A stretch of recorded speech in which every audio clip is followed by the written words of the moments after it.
Jusqu'au 29 novembre, le mois de l'économie sociale et solidaire sur Radio Laser. C'est une série de portraits inspirants. Découvrez un projet, une idée, un lieu, une entreprise, des portraits d'actrices et d'acteurs près de chez vous qui développent des concepts innovants tout en conservant leurs valeurs et leurs idéaux de l'ESS. Bonjour Stéphanie. Bonjour. On sent un réel engouement en Ille-et-Vilaine pour la seconde main en matière de textile. Donc on va découvrir avec vous Piquetic, un concept novateur qui souhaite amplifier la seconde main et le réemploi ainsi que le reconditionnement de textiles en circuit court. L'origine de Piquetic, un projet personnel ou le résultat d'un constat collectif ? C'est plutôt le résultat de constats, oui, et d'un groupe de femmes, en fait, de copines qui se sont rendues compte qu'il y avait beaucoup de vêtements qui ne servaient plus et puis qu'on pouvait créer des événements pour faire circuler, en fait, ce qui ne me sert plus à moi, peut-être que ça va pouvoir te servir à toi ou à un proche ou à quelqu'un de mon entourage, mais comment on pourrait organiser, en fait, ce circuit circulaire pour éviter d'acheter du neuf aussi et d'abord utiliser l'existant avant de continuer à surproduire. Ça, c'était le constat de base et c'était aussi le fait qu'on ait très peu d'endroits finalement, nous, en milieu rural, où acheter de la seconde main. Il y avait ça aussi, donc l'envie de développer un peu la possibilité d'acheter de la seconde main. Donc ce n'est pas avoir un local fixe, mais plutôt se rapprocher par exemple des grandes surfaces, être dans les grandes surfaces, par exemple. Oui, du coup, nous, on devient fournisseur pour les personnes qui auraient envie de se lancer dans le textile de seconde main, soit donc en l'état, soit reconditionné, donc remis, valorisé, remis vraiment en état, et de satisfaire en fait leurs demandes. Donc notamment, on a pensé aux grandes surfaces parce que c'est là qu'on peut aller vraiment vers une population, vers tout le monde en fait. On peut toucher tout le monde dans les supermarchés. Et on a rencontré Hyper U à Guichen qui avait justement ce souhait de développer un rayon textile seconde main, mais pas l'expertise. Donc nous, on l'avait et on a pu créer un projet qui est testé actuellement dans l'hypermarché pour commercialiser de la seconde main de qualité. Et les premiers retours alors ? Bon, ils sont plutôt favorables, hein. Les clients sont contents. Alors il faut dire aussi qu'à Hyper U, on peut à la fois acheter, mais on peut aussi donner. Il y a un bac de collecte qui est à l'entrée de la galerie. Donc on voit vraiment le circuit court, la circularité. Je peux donner et ce que je vais donner va être vendu quasiment sur place, même s'il est retravaillé ici à Poligné.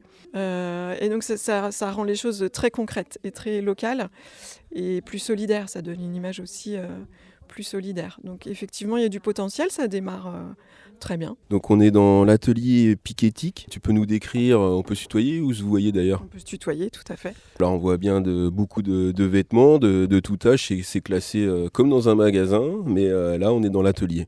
Oui, ici on est dans l'atelier où arrivent les vêtements qui sont triés auparavant, qui sont donnés par des particuliers et qui sont à peu près en bon état ou en tout cas réparables ou prêts à être remis en état pour trouver une seconde vie. Donc quand ils arrivent, ils sont triés, soit envoyés vers l'atelier de couture, la partie de couture avec les machines, soit dans la laverie pour être détachés et lavés.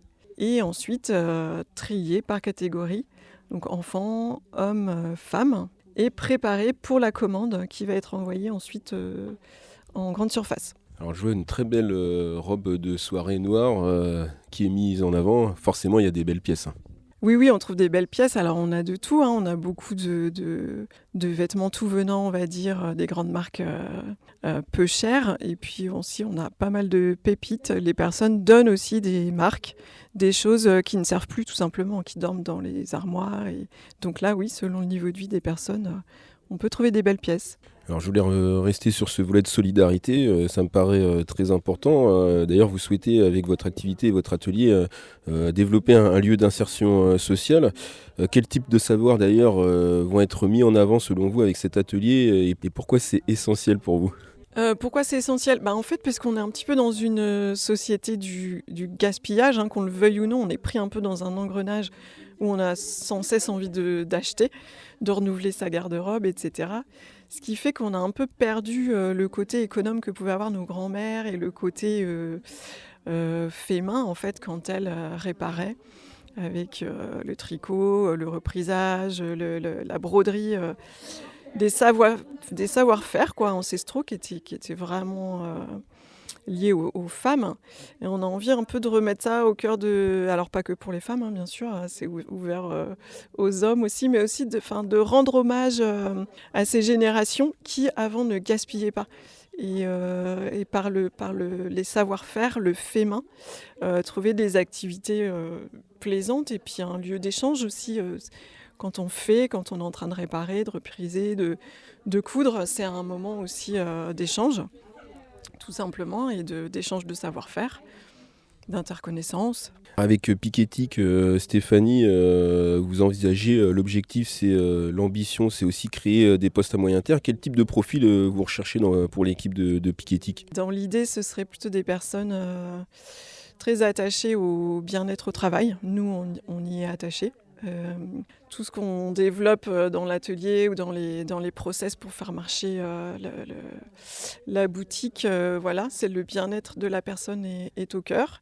Le lien aussi, le lien social, le travail avec des bénévoles, effectivement. On accueille des bénévoles, donc savoir travailler en équipe. Après, ce ne sont en dehors de ça que des compétences qui s'acquièrent. Parce qu'il y a un peu de couture, mais il n'y a pas besoin d'être couturière. Voilà, ce sont Nous, on a tout appris sur le tas. Hein. On venait pas forcément ni du textile ni de la logistique, mais notre activité, elle regroupe un peu tout ça, un peu de bureau, un peu de compta, un peu de logiciel, de caisse, création d'articles, réparation, artisanat. C'est très très varié en fait. Mais ce sont que des choses qui peuvent s'acquérir, voilà, sur le tas. C'est plutôt des qualités humaines qu'on recherche. Avant de se quitter et rappeler aussi Picketic sur les réseaux. Picketic, donc on l'a dit à l'Hyper-U Guichin pour ne pas le citer, mais c'est quoi les autres lieux où on pourra vous retrouver sur le territoire ou autre ? Parce que l'idée c'est d'essaimer jusqu'à 120 km, c'est ça ? Oui, c'est ça. Donc en fait, on va être. L'idée, c'est de trouver d'autres supermarchés qui seraient intéressés pour implanter des rayons chez eux. Mais aussi, on s'adresse aux friperies qui ont besoin, eux, de vêtements en l'état qu'on vend au kilo. Donc là, on touche des friperies qui sont, oui, dans ce rayon de 120 km autour de Poligné. Et ensuite, de manière ponctuelle, parce qu'on ne veut pas se couper non plus des habitants du territoire, on fait des portes ouvertes. Donc on fait un week-end par mois. Ça va être souvent le deuxième week-end de chaque mois, où on accueille des personnes le samedi après-midi et le dimanche matin, directement à l'atelier. Là, on peut déposer des vêtements usagés et on peut acheter des vêtements à 15 € le kilo. Ça nous permet, nous aussi, de déstocker. Et les vêtements reconditionnés qui n'ont pas trouvé preneur en grande surface sont vendus aussi à l'atelier à moins 20%. Ok, ça c'est bon à noter, c'était le bon plan à retenir sur Radio Laser. Pourquoi d'ailleurs 120 km ? C'est un marqueur, souvent d'ailleurs les départements c'est 100 km. Est-ce que c'est un rapport avec la distance d'un département ? Non, pas forcément. C'était un peu, c'est-à-dire que dans cette aire-là, autour de chez nous, on touche plusieurs grandes villes. En gros, ça va... On inclut Nantes, Vannes, Saint-Brieuc, Angers, et on pense qu'avec ces villes-là, déjà, c'est suffisant. Et donc, nous, on se propose d'aller d'abord toucher les friperies ou grandes surfaces qui seraient intéressées dans ce périmètre pour limiter l'impact écologique lié au transport, hein, tout simplement. Et aussi, bien entendu, Rennes. Rennes, bien sûr. Là, c'était pour le périmètre un peu. Ouais. Et pour finir, avant de se quitter, est-ce que vous avez des choses à dire à nos auditrices, auditeurs pour les inciter à soutenir Picketic ou à adopter des habitudes de consommation plus responsables ? Beaucoup de choses à dire. Hein. D'abord sur l'utilité, effectivement, d'acheter plus responsable. De se dire que c'est à la fois satisfaisant parce qu'on a un vrai pouvoir d'agir et que si on rejoint le mouvement Picketic, j'ai envie de dire... on entre dans une logique qui est vertueuse, mais qui n'est pas lourde, qui ne demande pas un effort en se disant « Ah là là, il faut que je fasse ça si je veux réduire mon impact sur la planète ». Non, nous, on se veut accessible, convivial, accueillant, inclusif, voilà, et que ce soit vraiment un projet de territoire qui inclut les habitants et qui soit joyeux. Stéphanie de Picketic sur les réseaux. Picketic, on peut rappeler. Oui, on n'a pas encore de site internet, mais on est effectivement sur les réseaux sociaux, donc Facebook et Instagram. Eh bien Stéphanie de Picketic, merci. Merci à vous. Bonne continuation. Merci.